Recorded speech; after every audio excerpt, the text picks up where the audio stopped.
quite a few actually, but probably one that sticks out in my mind is Giselle Mather. She was actually my first England A rugby coach, so the first woman I ever had as a coach.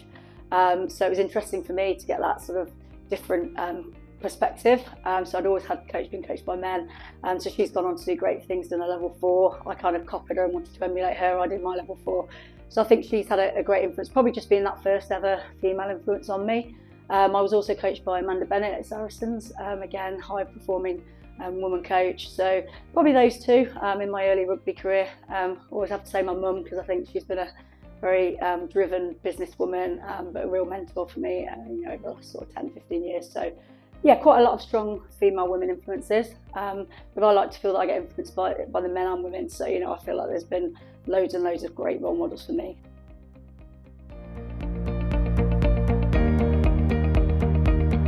I think for leadership, it's all about empathy.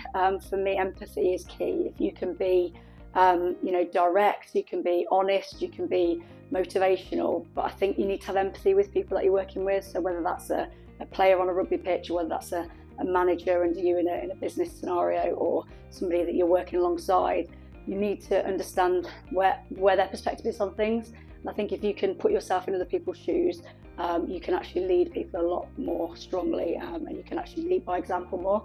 If you don't have empathy, I think you really struggle with that.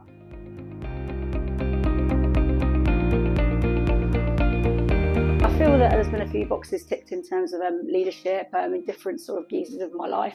I founded and I'm the CEO for Didi Rugby UK, so that's been a real leadership piece for me. I was a teacher before that, and I needed to learn a lot of business skills and develop into that real leader as a CEO.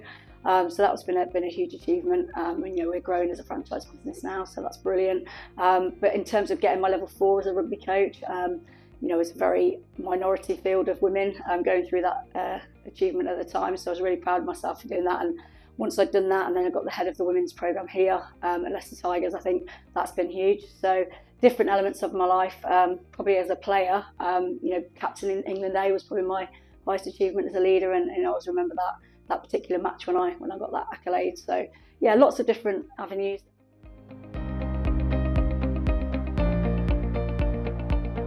So I think with women, it's championing of the women. I think, often or historically, women have had a smaller voice.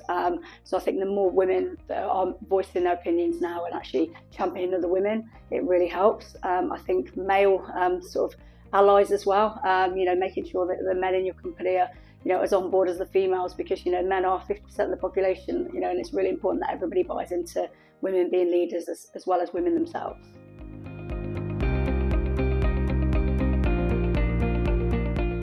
I think it's vital to get women involved in sport. Sport's been my life forever, and I know how much it's given me. So sport's just given me so much as a child, as a teenager, as a young adult, moving into my middle-aged years. I think it's been that static thing for me that's been really important. It gives you so much, it's life skills, perseverance, confidence, vulnerability, bounce back ability, I like to call it. But essentially, can you come back from adversity? Sport gives you all those challenges.